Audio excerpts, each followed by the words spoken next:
Assalamualaikum warahmatullahi wabarakatuh.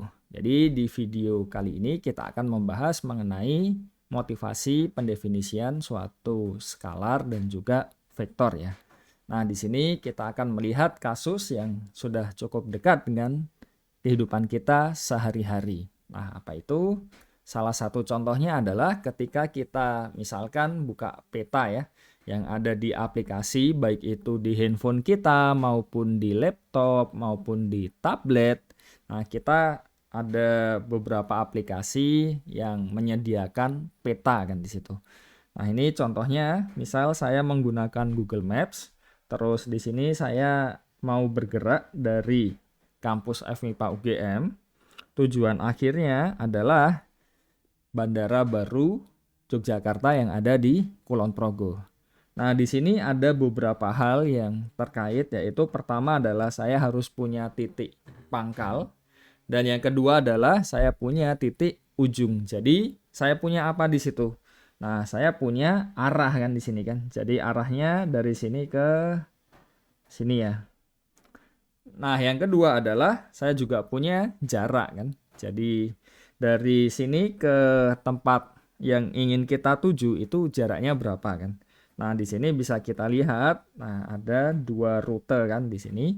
Yang warna biru ini yang dilambangkan yang pertama ini ya, dapat ditempuh dalam waktu sekian dan jaraknya sekian ya. Kalau di sini kan 46 km, cukup jauh memang bandara yang baru.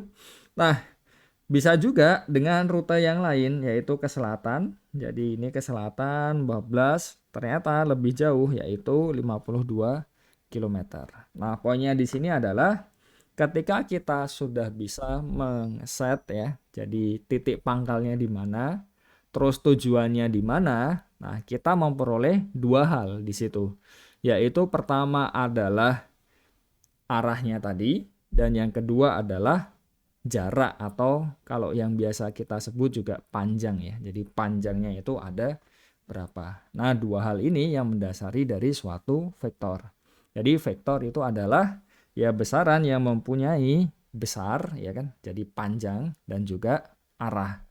Nah, ini bisa dilihat kan panjangnya atau menggunakan rute berbeda, dia akan juga berbeda. Nah, ketika kita belajar vektor, biasanya yang kita ambil adalah yang paling pendek. Jadi kita ambil yang paling pendeknya ini. Nah, terkait dengan panjang atau besar atau jarak tadi ya. Kalau kita misalkan order ojek online atau mungkin ini ya yang menggunakan mobil kan. Nah, kan ada tarifnya kan.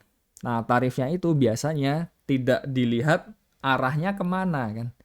Jadi ya tarifnya itu berdasarkan minimal biayanya berapa. Terus selanjutnya nanti ada setiap kilometernya itu biayanya sekian kan. Jadi itu yang biasa dilakukan. Nah, terus tinggal di total saja. Jadi totalnya ada berapa kan. Tidak peduli arahnya berapa. Nah, ini bisa menjadi satu contoh di dunia nyata mengenai skalar. Jadi skalar itu ya mirip seperti vektor tadi, tetapi dia tidak punya yang namanya arah.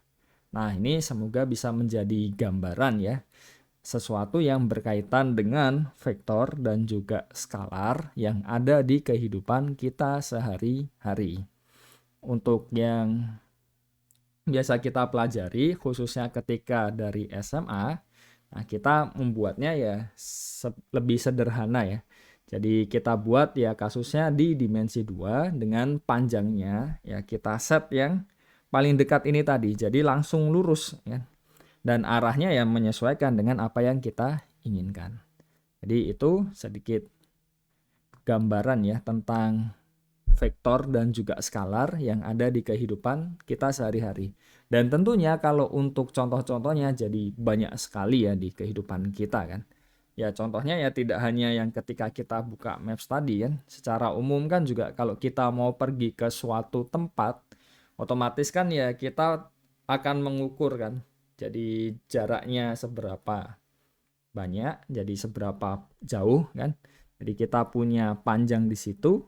Nah, dan juga arahnya kemana. Berarti kan itu juga bisa kita lihat sebagai suatu vektor. Meskipun ya agak berbeda ya dengan yang di dimensi 2 yang biasa kita pelajari ketika sekolah. Tetapi pada konsepnya ya kurang lebih sama kan.